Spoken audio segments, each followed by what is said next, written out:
Catherine Ewing, thank you for coming on the podcast today. How's it going? I'm great. Delighted to be here. Always happy to have a conversation about things that are important, not only to me, but to the planet, to humanity.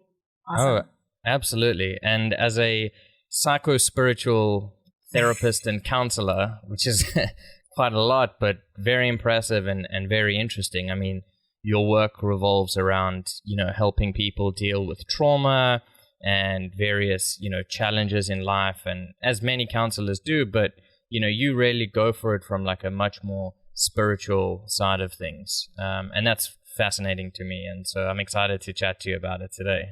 And I'm excited to talk about it. in service to your audience, of course. Yeah. No, it's all good. So how did you get into the spiritual side of things? Or did that come first? Well, I mean, we are spirit. Yeah. I mean, talk about coming first. I mean, literally, we are spiritual energy that comes into form so we can be on this planet, right? So it sort of comes first in that larger cosmic sense. But also, I think for me, it has been with me since early in my life. Mm-hmm. I remember as a young girl seeing visions of myself, and I grew up Catholic, Roman Catholic. So, there was the altar and there was the host, the sacristy where, the Holy Communion was served. And I had visions in my mind of me protecting the host from like marauders. I thought all 7-year-old girls had those kinds of visions. What did I know? And then I also went to Catholic school. So I remember the nuns asking us, and it was probably around that same period of time. I was 7 or 8 years old, sort of what we wanted to be when I grew up. And I just naturally said a priest. And of course, that doesn't happen in the Catholic Church. So I quickly got my knees taken out from under me with that statement. But I really believe that, I have had some kind of leaning towards spirituality, from the moment I hit the planet, basically.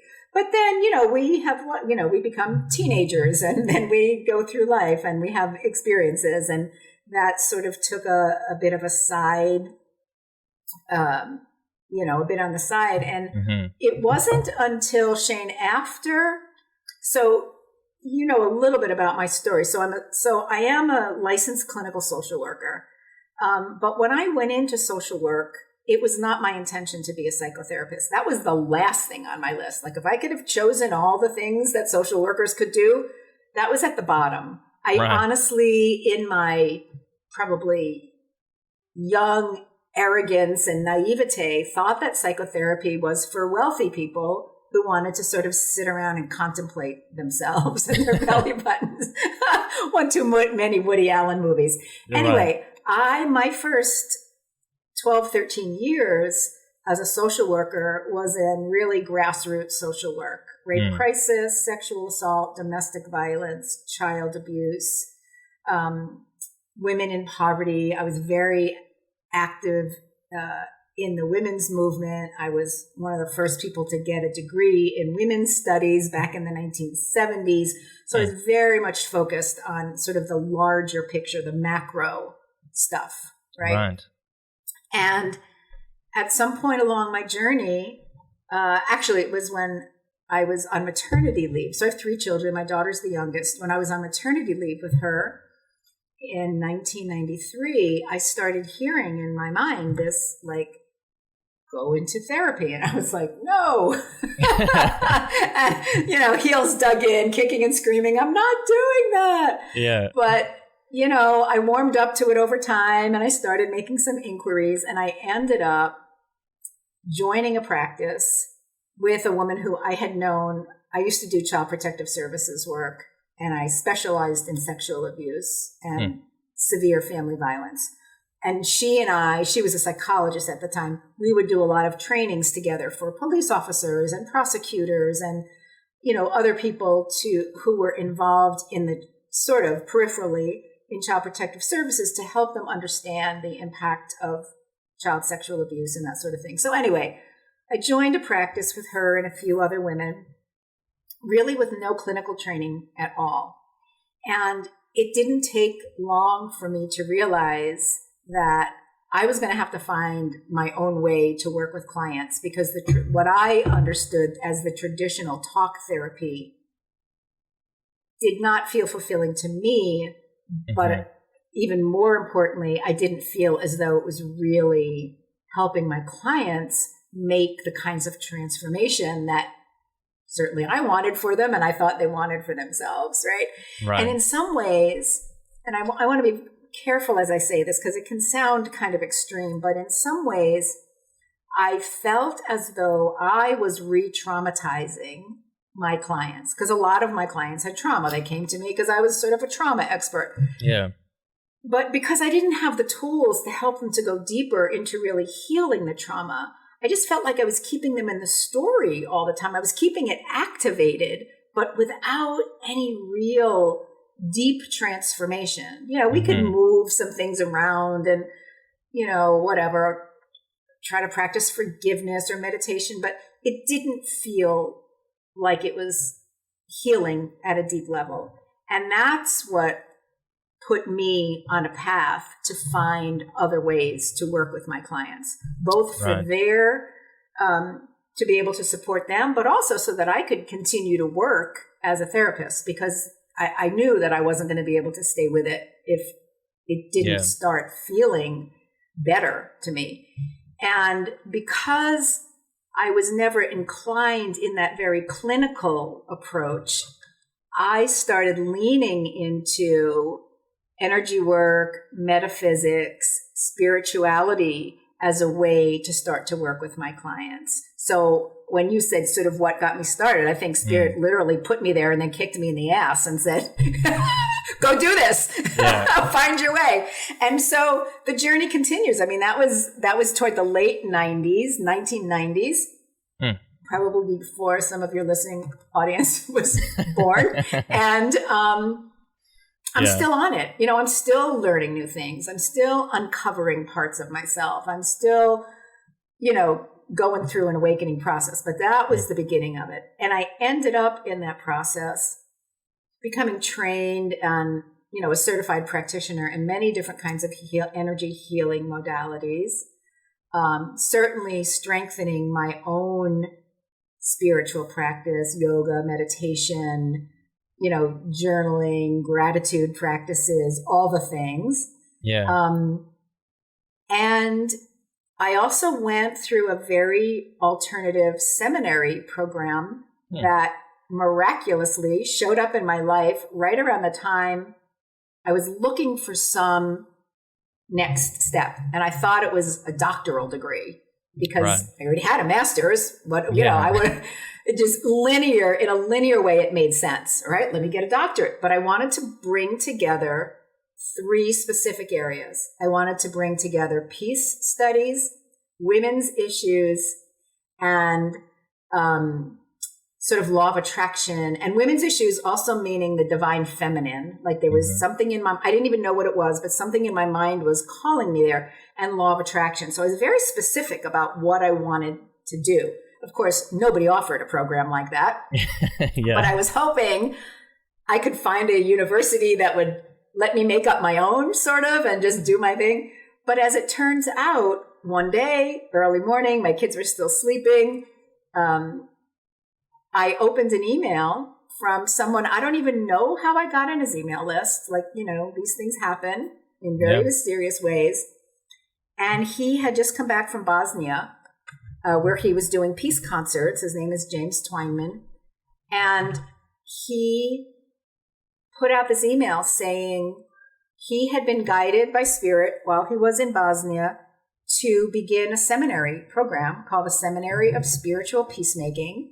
And it was going to involve the peace prayers of all the major spiritual traditions and the sort of overall guidance of St. Francis of Assisi and his higher partner, Lady Claire, and also Jesus, Yeshua, and Mary Magdalene as sort of the embodiments of divine masculine and feminine on the planet. So it was going to be about peace prayers. It was going to be about the divine feminine and masculine. And our teachers were, many of them, current teachers in like the law of attraction stuff. Yeah. And that just fell in your lap. It fell in my lap, but I'll tell you. That's crazy. My entire body broke out in hives. I felt not hives, but like goosebumps. I felt electricity running through me and I was sobbing. When you read the email? When I read the email. And I thought, oh, maybe this is what I was looking for. And I distinctly remember James had said, I'm just gauging interest right now to see if you're interested, just hit reply and put yes in the subject box. And I wrote, yes, yes, yes, yes, yes, yes, yes, yes, yes. Yeah. No idea of what the program was going to be, how much it was going to cost. Like, it was just yes. Like, there was no way that I could have that experience and have it not be a yes. Yeah, I mean, what a story. So I went through that ministerial program in 2004 and 2005. And all of that has informed my work. And what did you learn and not on just that the program? trainings. Well, again, we focused on peace prayers of all the different spiritual traditions. So it was fascinating to me to see the common desire, the common prayer for peace. To be able to raise your children, to be able to work and contribute in the world, and to be a free sovereign being. I mean, basically, we all want the same thing, whether it's a Native American tradition or a Sikh or, Baha'i or Catholic or Jewish or, some of the other indigenous traditions, shamanic. We all want the same thing. Yeah, it's true. Even the atheist traditions, if you want to call it that. I mean, just every person, if you go through their list of desires and things that they want, at the end of it, it's going to come down to the same thing. And you might call it happiness or contentment or enlightenment or peace. But really, that's just it. It's to be able to live, harmoniously in the world and with joy. And that's just the sort of foundation of it. And and it's around like everywhere. You're contributing. Everybody wants to contribute in some way. Yeah, we're social creatures. And being able to raise your children in a world that is more peaceful, that does honor and respect every person. And it was fascinating. I had the wonderful experience of being able to be ordained at the Sea of Galilee. Oh, wow. So a group of us went during Ramadan, and it was so fascinating to be in Jerusalem during that time. And I actually wrote a prayer afterwards. It just sort of kept running through my mind. But we held, actually, this is funny, on 11/11, 2005. So it was that 13 years ago yesterday. Yeah. We were working with the Jerusalem peacemakers and some other peacemakers from Jerusalem, and we were holding a peace prayer circle on the rooftop of the buildings in Old Jerusalem. I didn't know this, but the old city has been rebuilt several times, so you can literally walk across the roofs. Yeah, it's quite something, eh? Yeah, and of course, you're right on top, and there are these four quarters that make up where they don't talk to each other. Like there's the Jewish quarter, and then the Muslim quarter, and the Palestinian and the Christian. And in that little tiny, maybe 2-mile square space, people don't interact with each other. And we were standing in this spot, and you could hear the prayers coming up from the Wailing Wall. And you could hear the chanting from, the Muslim quarter, and the bells ringing in the Christian quarter. It was like, wow. part of the poem says, here are these walls of separation, but these prayers are all rising to the same God. Yeah. Right? Ooh, I just got chills. Just remembering that event. No, that must have been speaking spectacular. the truth of that, Yeah.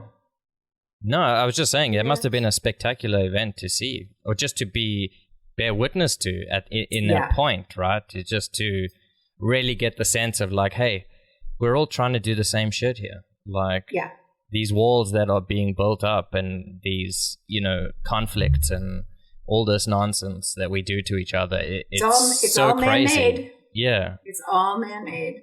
It's right? so crazy, yeah. But we keep doing it. And I mean, to a large degree, I think most people, we don't know that we're doing it, right? It just sort of happens and we follow instincts of tribalism and of this and that. And we end up in nationalism.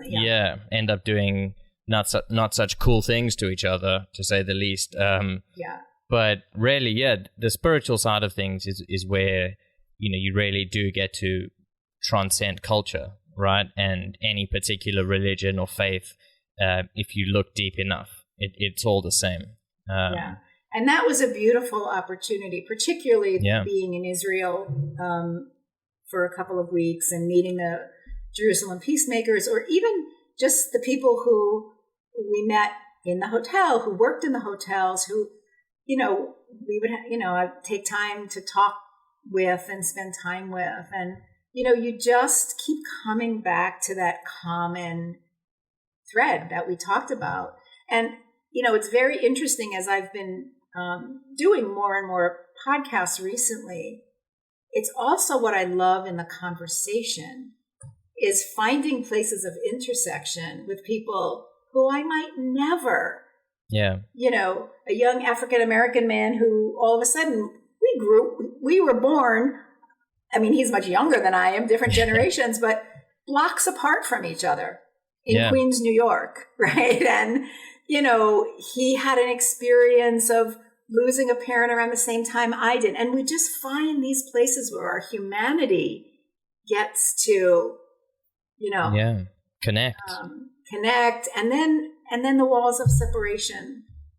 Yeah. And once you get to know people like that, and once you get to know people and you spend time, even the most, the enemy who you sort of, one would think of, whoever you sort of vilify as an enemy, ultimately, in a different context, like on a podcast or something like that, that all just goes away and there's, no more animosity or fear. It's just like two people connecting and sharing their human experience and just being a part of it and being able to recognize that, we're basically the same, just having different or similar experiences, but different details about the experience, right? Yeah.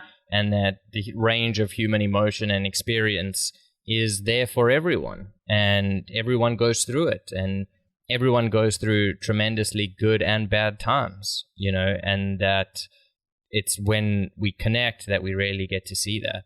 And you do get to see it a lot in places like Jerusalem, where being there, it's really fascinating being in an old city like Jerusalem. And I imagine it's like that in other places like Rome or, places that have huge history. But I've only been to Jerusalem that I can think of. Although I've been to Egypt and it's there too as well. But it's fascinating to be like, this was a pinnacle of a civilization, right? This city. And so much of human history took place like on these roads. And in old Jerusalem, you can see... In old Jerusalem in particular, not so much outside the walls of the city. Yeah, right, exactly. You really feel it when you're within the walls. Yeah, and you're walking on the same stone roads that people walked on 5,000 years ago or something like that, right? Mm-hmm. Which is crazy. Or like going to the pyramids in Egypt and seeing like these unbelievable feats of human architecture and design, just that are still standing, 3,000 odd years later or whatever it is, and that how much went into that and what kind of lives people lived and how they were essentially the same as us. Maybe they knew a bit less about the world because information, transmission was a little bit different back then, but they were still just having a human experience, right? They're not really that different to how we are today, and yet we're here and, you know, getting to be a part of that as well. It is quite something, eh? Well, the thing that I just want to mention that was so beautiful in the work of the Jerusalem peacemakers and, you know, some of the other people who are trying to bring peace in the Middle East is that, you know, you think of it as this big global thing, right? Peace in the middle. But the way they were doing it was bringing people together for coffee. Yeah. Having a meal together, right? Bringing people from both sides who had lost children in the wars, right? And having them talk about their grief and their pain and their loss. And again, to just connect with the humanity of each other. Yeah. There's no real winners in war. There's no absolute winners. Right. Except who's ever making money from it. But, yeah. But there's just relative loss, right? To a large degree. And yeah, I mean, I think the grassroots effort tends to be more effective in sort of institutional change rather than a top-down approach. But that's not a discussion for now. Right. So just to take it a step back a second, I'm very interested in, so your whole life you've experienced these like intuitive, you know, voices. I don't want it to sound like it's, you know, a psychological thing, but like, right. I'm not schizophrenic. No, but you've had these like intuitive feelings is maybe a better way to describe it, of like knowing that this is what you want to do, or that maybe you don't want to do it, but that this is what you need to do. Or, you know, even as when you were saying, as you were a kid, you had these visions that you didn't quite understand until later on. And then, you know, in your adulthood, it sort of guided you on these different paths. How do you sort of make sense of that? Or what does that mean to you? Like, or has it always just been a part of your experience where you're like, if I get an intuitive feeling, then I must just follow it, even if I don't understand or know what it's about? Yeah. You know, it's funny. I don't even know if I had words for it. It was just there. Maybe it just felt like the right thing to do. I mean, certainly at 7, you know, busting out with, I'm going to be a priest. Yeah. I say that was my first moment of radicalization when right. I was told that couldn't happen. And I was like, you mean my dumb brothers can be and I can't be? Like, yeah. I don't want to be a nun necessarily, although now I realize that, you know, the sisters, God bless them, and my sister was one, were the much more progressive aspect of the Catholic Church. But again, that's a conversation for another day. No, you know, it's funny that you would ask that, because I've never considered myself highly intuitive. Like I'm not a psychic, right? I don't, you know, I have so many friends who, you know, they talk to dead people and they're, you know, they know who all their angels and their guides and all of that is. Yeah. And that hasn't been my experience. I think it's a much subtler inner knowing that just feels compelling to me. You know, and I've described it as that voice in my head or whatever. And, you know, if I'm consistently journaling or whatever, I will get more channeled messages through that way. But I'm not somebody who walks around the world, you know, reading people's energy or knowing what their guides are saying or seeing their, you know, father who passed on in the corner or waiting, right. You know? And I think because it was so subtle, it was harder to identify. Right. And in the, you know, when they talk about the clairs, you know, the what's that? CLAIRS, like clairaudience, clairsentience, claircognizance, clairgustance, clairvoyance, right? So clairvoyance is seeing, people who can sort of see and have, you know, a lot of imagery and, you know, images in their mind, and they can see beyond, you know, and clear audio, they hear, you know, you can hear messages or, you know, information. Right. Clear gustance, just smelling or a sense of taste or smell, like you walk into a place and you sort of get information that way. Clear cognizance is you just seem to know something. You don't even know how you know, you just know. Right. And then clear sentience is feeling, right? So I think I'm a combination of clear sentient and clear cognizant, subtly. Like I feel things and I sort of know things, but I don't know how I know. Yeah. But we all have those clairs to a certain degree. We all have that ability. It's just the beyond the five senses that we're, typically taught to believe in. Seeing is believing, right? If I can touch it, I can believe it. But when you're working in the energy world and the spiritual world, you're flipping that on its head and you're saying, if I can believe it, then I can see it. Yeah. It is a very interesting distinction that we make these days. And it is relatively new. And I agree. I think all people have that kind of intuitive power, I guess you could say, and that it manifests differently for different people. And what happens with it is also a different, what people do with it and whether they follow it or don't, or learn to or don't, or just don't even know they're doing it and just do. It's certainly a part of a lot of people's lives. And, you can even you just need to ask people. You'd be like, haven't you ever been in a situation where you're like, this feels really bad, and then it gets worse. And then, or you think of somebody and then the phone rings and they're calling, or and a lot of people try to sort of like have like a reductionist sort of argument against those things. And I mean, okay, kind of you can make those things, but is that really how you want to view the world? Does that really help you? I like believing that there are synchronicities and that the universe is orchestrating things, all bringing all as Abraham Hicks says, the cooperative components together, to bring you and I together. Like, how did that happen? It just did. It just did. Yeah, right? I think because somebody said to me, "Hey, do you know about this site where they put hosts and people who were," and I was like, "Nah, never heard of that." So I put my name on there, and now you and I are having a conversation, right? Yeah, and I had the similar experience. I was a target of like a LinkedIn ad campaign for this website, and I was like, oh, this is interesting. No idea why or whatever. It just came up, and I investigated it, and here we are.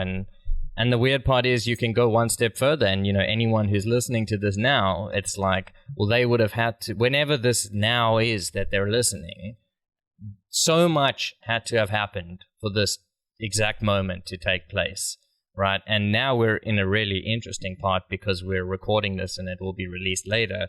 So when we're talking and people are listening live, it's actually not at the same time as this is being recorded, and yet we can still talk about it being now, right? Sorry. Whoa, you just you just blew my mind there, Shane. Awesome. But yes. Yeah, sorry. I tend to go philosophical from time to time. Hey, you're right up my alley. All right, good. It's weird, and I think about how, like, for any event to take place in the world, essentially the whole history of the universe had to have happened exactly the way it did for this moment to take place, right? Mm-hmm. Not one thing could have been different, otherwise this moment wouldn't be as it is, right? And then from there I go, well then, how could it really all just be accidental, right? Like, does that really make sense? I mean, that's really just saying, when people say it's luck or chance or whatever it is, and I used to have those kinds of belief systems because it's just trying to explain something that you can't explain because it's beyond a current realm of comprehension, right? And that's fair enough, but it doesn't really help to say that it's random, or it didn't help me at least. I was like, that doesn't help at all. That's not an answer. Why did it happen? It's randomly happened. Random. Yeah. And it just wasn't a satisfying answer. And then when I started listening to various spiritual thinkers and reading books and listening to people like, Abraham Hicks or Eckhart Tolle or, a variety of others, that just sort of made so much more sense to me of it being a deliberate creation universe, right? Yeah. And deliberate in sort of many different layers of the sense. And it's just so fascinating how that came into my life like at the right time, right? Like when I was ready for it. And I think that happens a lot more, and we just don't notice those things, right? What do you think? Yeah, well, you just reminded me of something I was going to say before, but it sort of went out of my mind. But even with the intuition, yes, we all have these abilities. We're all spiritual beings who chose to come into physical form. So we are spirit in form. So we have access to all of the spiritual, gifts that we were born from. So, but you have to slow down, right? We can rush through life and never pay attention to those intuitive hits or those moments of synchronicity. Or we can never ask the question like, how did it happen that all of those things came together for this particular end? There are things, and, there's not a specific thing coming to mind right now, although I'm sure as soon as we finish talking, I'll think of 10, but where there is no way that I could have possibly orchestrated all of the events that happened to that singular moment. So that's one thing that I wanted to say, the willingness to slow down and pay attention and take time in the silence, do some journaling, some gratitude work, whatever, meditation, whatever it is, and give yourself the opportunity to start to awaken to those abilities that we all have just by nature of us being spiritual beings. The other thing, what was it? Oh, like your experience with, listening to different people or whatever. I mean, the same thing happened to me, in a slightly different way many years before that, because it was in the mid to late 90s. Sorry, I'm having No.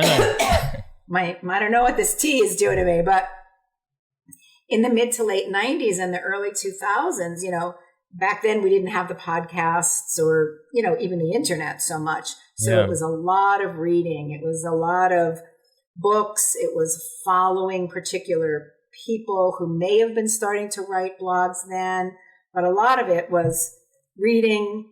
And I'm reading all of these different books by different authors that have different perspectives. They're basically all saying the same thing. Yeah. And I'm like, how could this be? And what, for me, the same thing was sort of centered around this idea that we were in this ascension process.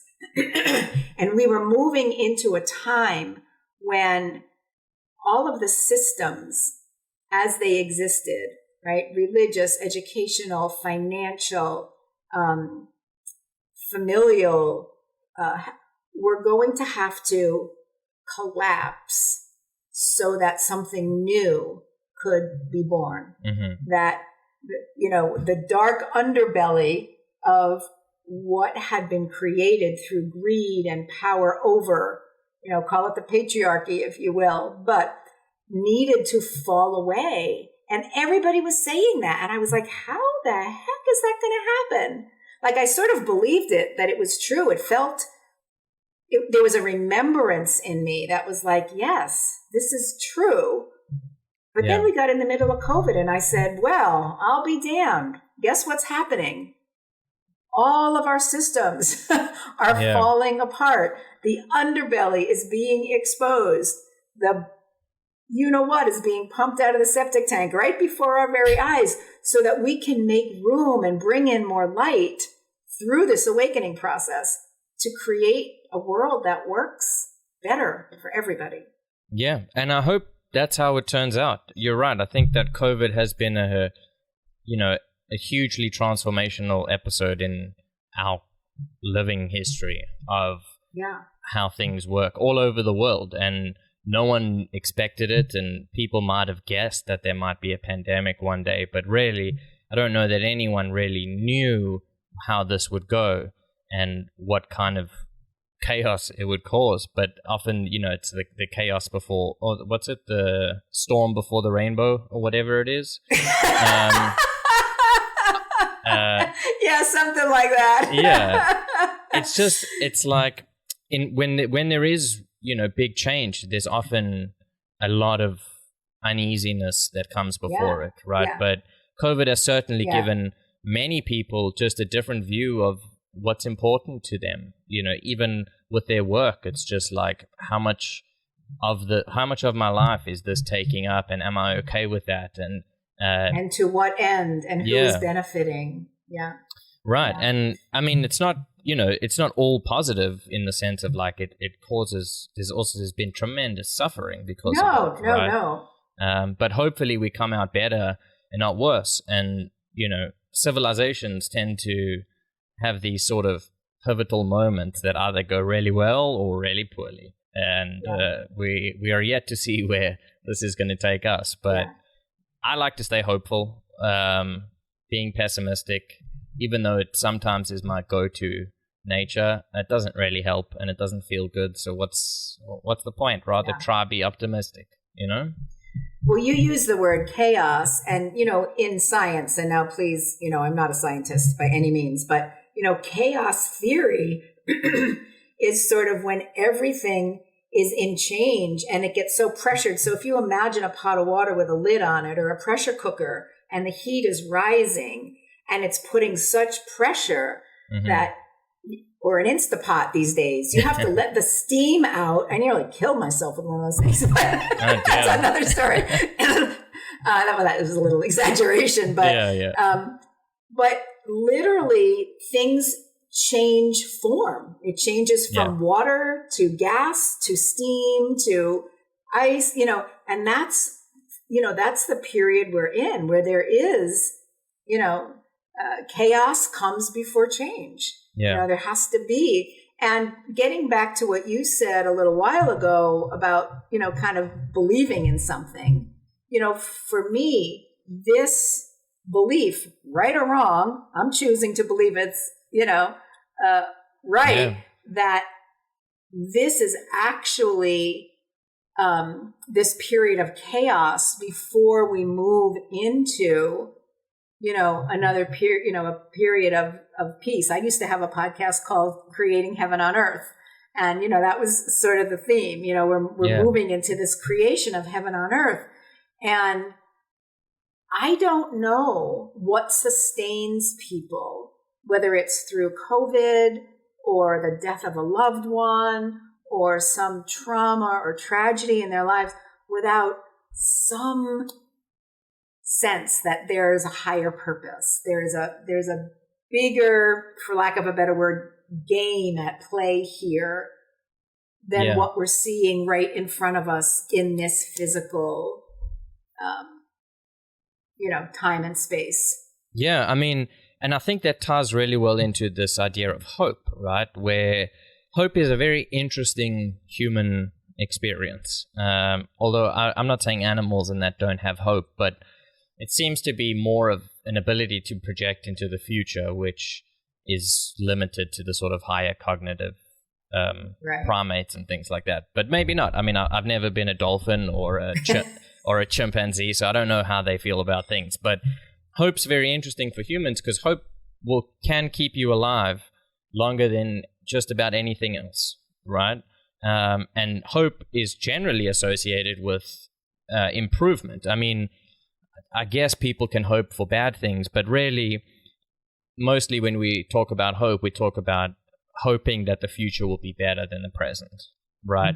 And whether you're in just a bad situation or something bad's happened to you or whatever, negative things you feel like are happening, having that hope for a different tomorrow really can keep people alive. Because once you lose hope, right, and you can see this also with people who are very depressed, like that hopelessness is a really bad sign because it means that you sort of have lost the will to keep trying. Yeah, the life force energy diminishes. You mentioned Abraham Hicks, and if you're familiar with the emotional guidance scale from Abraham Hicks, at the very bottom are powerlessness, right? Hopelessness, despair, depression, and then guilt and shame and blame.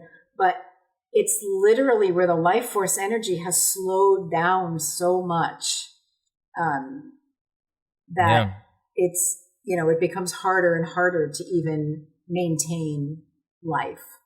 Yeah, and what's interesting about that is, she talks about the sort of the next step up from that is like anger or rage or something, anything that gets you out of that sort of empty or, that really slow pace, right? So although anger and things like that typically aren't what you want as a dominant emotion in the world, it's one step above, that sort of just bleakness. And then because at least your energy is moving. Yeah, and at least you can feel like you can still do something, right? Now, obviously you doesn't mean that's a license to do whatever you want if you're feeling angry, but right. You can, but you might suffer some of the social consequences of that, and that's fair enough. We can't have people running around killing each other. It's not good for anyone. But then a step above that, so there's like the anger bit, and then above that there's the sort of that's when you start to become more like hopeful, right? And can access those positive emotions. And it's a very interesting way of looking at it. And I think that there's definitely something to it.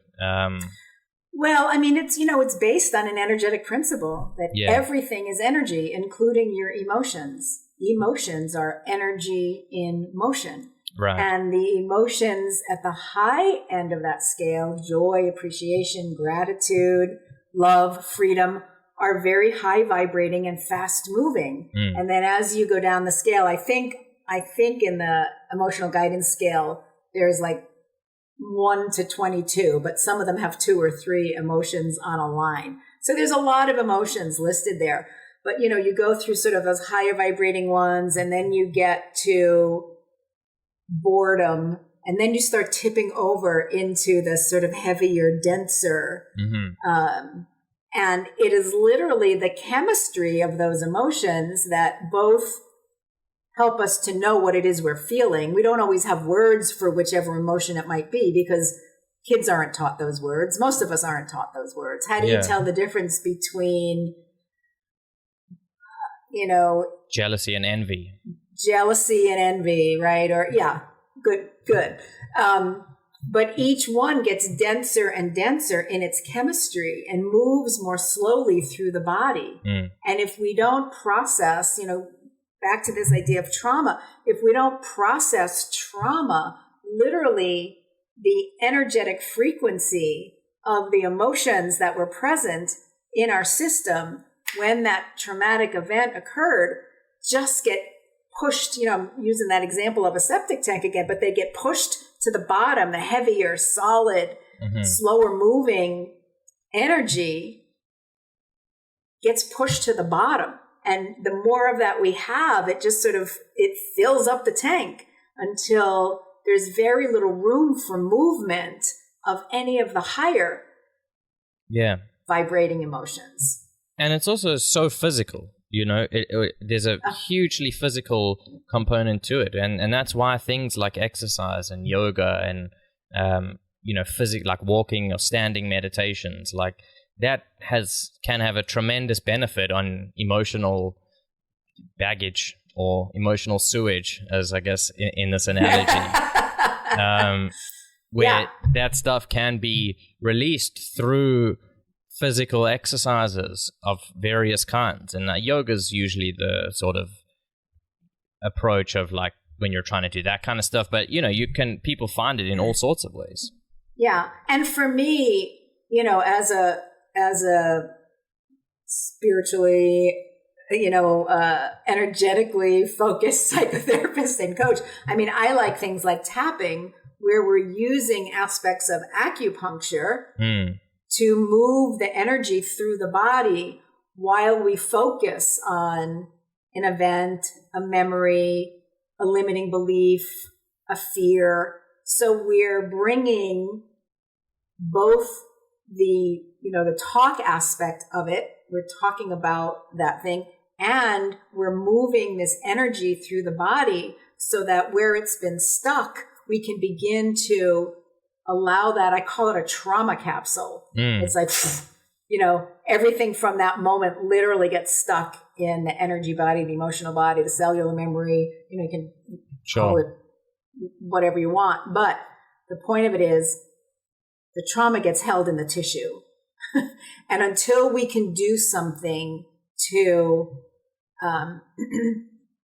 intentionally and consciously move that energy as we pair it with whatever the event was. So even meditation, I love meditation, and I'm a very active person. I do yoga, and I used to be a long distance runner. I don't do that anymore, but I walk almost every day and whatever.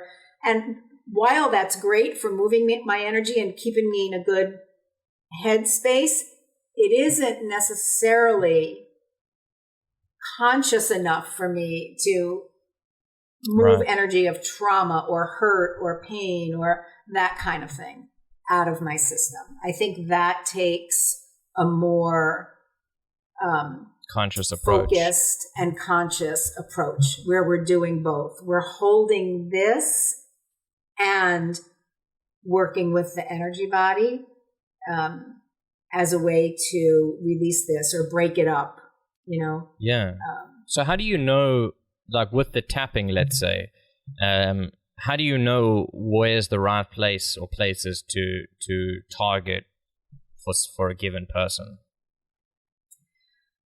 Well, obviously it's different not only for each person, but every time I talk to them. Okay. So there may be a very specific reason that someone is coming to see me. Maybe they have had, an incident of some kind of inappropriate, sexual assault or something like that, or they've been in a car accident, or they've just been diagnosed with, some kind of illness, or they just lost a parent, right? So for some people, you can sort of start right there. But a lot of times it's not that clear. It may just be somebody's dealing with anxiety or depression. So I use a combination of, just curious conversation. So, when did it start? What was going on in your life at the time? And that may lead me into what might be a core issue, or we just deal with whatever's going on. Like just before you and I got on, I was working with a client, and she had been triggered by something her mother did or said. And as we were tapping on that specific thing, she just started having lots of other memories of times when, her mother was just cruel, very unkind. And so then we start to work with the whole pattern of, even though, in tapping, we always use the phrase, even though, my mother was, said this thing about me or didn't invite me to Thanksgiving or whatever it might happen to be, I deeply and completely love and accept myself and all my feelings. And we're tapping through different points. And as we're tapping, a couple of things are happening. Using the body, especially certain points, calms the amygdala. So it turns down the dial on the fight or flight response in the mind. So it's not overwhelming for someone. There may be tears. There may be, a tightness but it's not overwhelming because we're giving the mind, the brain, the message that we're safe because we're tapping on these different points. And then we're pairing this truth, even though my mother always has something mean to say to me, in the past, may say, well, maybe I deserved it, or I was a rotten kid, or yeah, but that was in the past. It doesn't really matter. Like we do something to either diminish ourselves or diminish the experience. But with tapping, we say, yes, here's this truth. And in this moment right now, I accept myself and whatever feelings I'm having about that. Right. We're not diminishing ourselves. And then that allows, lets the younger parts of ourselves who may have been silenced or shamed or blamed or beaten or neglected or whatever, to have a sense of safety because we're bringing acceptance and compassion into our experience in that moment. It's very, very powerful. Yeah. And it also, I'm fascinated by the sort of workings of it, right? Because it does seem like it would, at first glance or the first time I heard about it, I was like, oh yeah, okay, whatever. maybe it's like a grounding technique or something like that, just to try to take your attention away from something. But the more I sort of like look in and understand this sort of, it's EFT, right? Is that what it's called? EFT, Emotional Freedom Technique, or tapping. Yeah. The more I sort of look into it, the more I can understand its value in a sort of situation like you're describing, or one where you get to do that to yourself. You know, you sort of learn the techniques, and then you sort of tap when you're not doing so good or whatever. And then it introduces this whole just other side of like, it's a tool for self-regulation, right? Auto-regulation. And that's hugely powerful, you know. Even if it were placebo, which I don't think it is, but even if it were... there have been enough scientific studies done now. It's fascinating, really. Yeah, the science behind it now. Yeah, I mean... there's no dismissing it as some woo-woo kind of, feel good. Yeah, no, and I didn't mean to insinuate that No, at all. I didn't mean you were, but certainly other people have. My ex-spouse, just saying. My kids. Not to be too specific, but... No. But I mean, people will deny what they don't understand, right? I mean, it's sort of how people approach life, right? They don't understand it. It's easier to dismiss it than it is to say, okay, well, maybe... Well, it's that seeing is believing thing. Right. And believing is seeing. Yeah. And questioning your beliefs is not something that most people like doing. It's uncomfortable. It makes you reevaluate how you think and see and be in the world. And I mean, you really need a good reason to do it, usually. And so, you know, if there isn't, then people are more happy to just not look at it. And that's okay, I guess, for the most part. But sometimes it does a little bit of damage, which is not so cool. But anyway, back to the point, it's like, it is fascinating. And it's also, the more deeper you look into it along the lines of, you know, the sort of acupuncture theory and the sort of meridians and how that all fits into it. And it's not so random, and it's not so just wishy-washy or woo-woo, as you say. It's there's really stuff to it, and it's fascinating. I mean, is there anything that you could like recommend to a listener who had never tried it to just sort of get a sense of what we're talking about? Is there a simple strategy or something like that, or do you need to be in a sort of coaching or therapeutic setting? Well, I mean, there's plenty of YouTube videos on how to tap these days. Some people are, I would recommend more than others, but there is a group out of Newtown, Connecticut, called the Tapping Solution Foundation, and Nick Ortner and Jessica Ortner and their brother Alex are the founders of that. And I actually worked with them as a volunteer for 2 years after the shootings at Sandy Hook School, because Sandy Hook School is in Newtown, Connecticut. Okay. And there were a group of us who worked together for 2 years after that event to use tapping specifically. But they have created, every year they do something called the Tapping World Summit. They've been doing it for 15 years or so. But they also have an app called the Tapping Solution app. And I would say, for people, it's a good place to start. There's, short tapping, longer tapping. There's tapping meditation. So, people can get a sense of it because, it is so much deeper. A couple of things that you said that I wanted to respond to. One is I had a choice at one point in time to learn EFT or EMDR, both.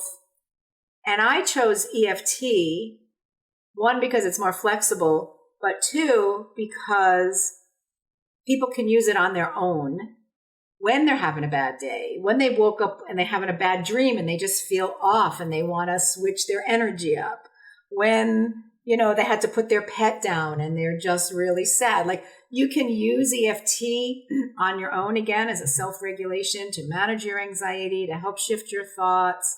I wouldn't recommend trying to use it on yourself to do deep trauma work. Yeah. But whereas EMDR, and this is no shade on EMDR, it's just I'm a more relaxed, looser sort of person. It's very sort of prescribed, and there's certain steps you have to go through, and you actually, you have to have the practitioner there to do it at all. So I like EFT for lots of reasons, but the fact that people can access it and use it on their own in between sessions, when I tap with clients on our Zoom, when I'm working with clients, we tap a lot, and I always send them the recording so that if they want to go back to it, they can go back and keep going deeper into the work. So that's one thing. And, the other thing is I teach EFT to other mental health professionals, nurses, social workers, psychologists, anybody who's interested really. And one of the things I talk about is where EFT came from, right? So there's acupuncture, there's Chinese, right? The Chinese medicine aspect. There's biofeedback because we're sort of using our own bodies, right? There's sort of a hypnosis aspect to it because we're literally changing our brainwave state. There's a bit of cognitive behavioral therapy because we're, working with the thoughts and the feelings at the same time. There's also kinesiology. You can do muscle testing if you're working in person with a client to see if something is true or not for them, or see how much change has happened in a particular belief system. So there are 5 or 6 different scientific, modalities that actually form the modern version of EFT. Wow, that's a lot. And yeah. as they say in science, the more it gets confirmed from different directions, the stronger the case of its efficacy, right?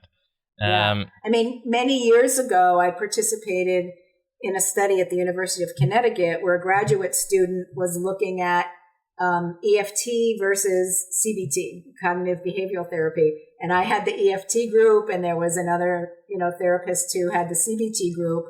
And, we worked with them over periods of time. And then, she wrote a report and she got her doctorate and all of that good stuff. But there have been many, many studies, a lot with veterans. Yeah, PTSD. Done by Gary Craig. Anyway, there's lots of information out there about EFT. If people are interested, they can certainly reach out to me, either through my website, or I also have YouTube videos. They're not all EFT.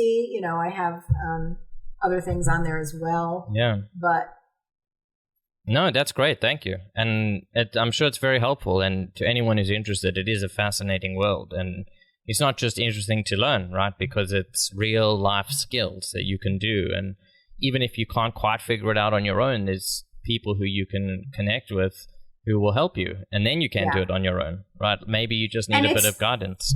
It's not complicated. I think people just feel like they have to be saying exactly the right words. And what if they don't get the words right? But honestly, you could just repeat the same 2 words over and over and over again. As long as you're keeping your focus on the issue and moving the energy. So, and I think there's a little bit of awkwardness with it. Oh, I feel weird. I'm tapping on my face.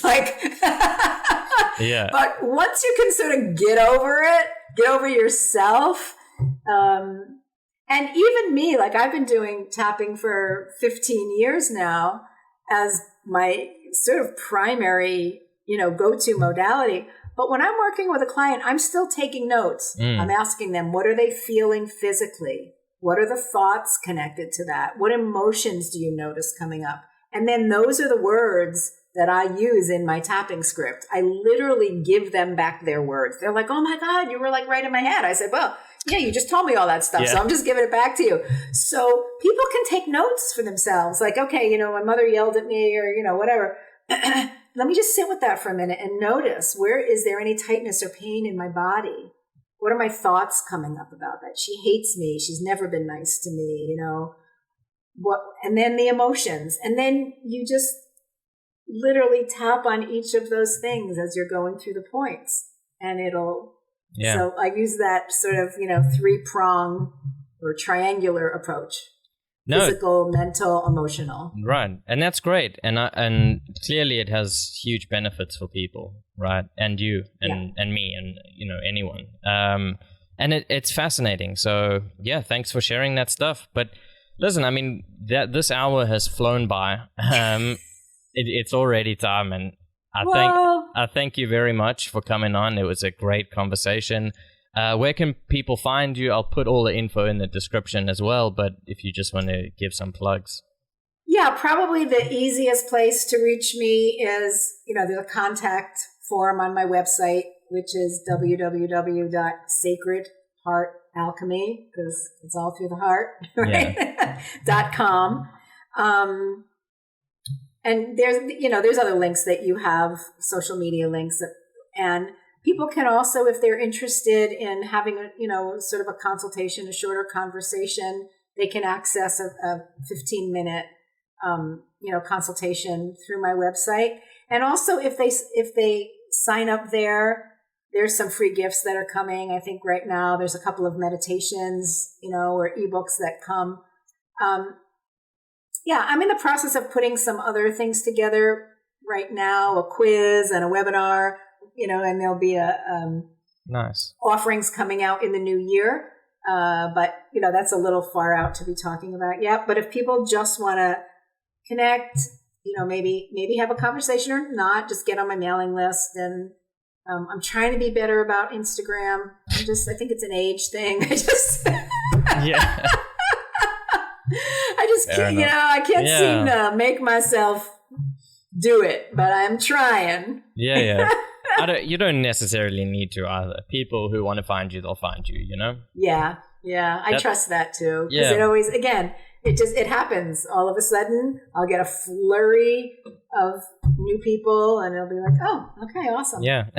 I was looking for some new clients. Anyway, listen, thank you. I look forward to speaking with you again soon. Oh, it's really been such a pleasure, Shane. Thank you.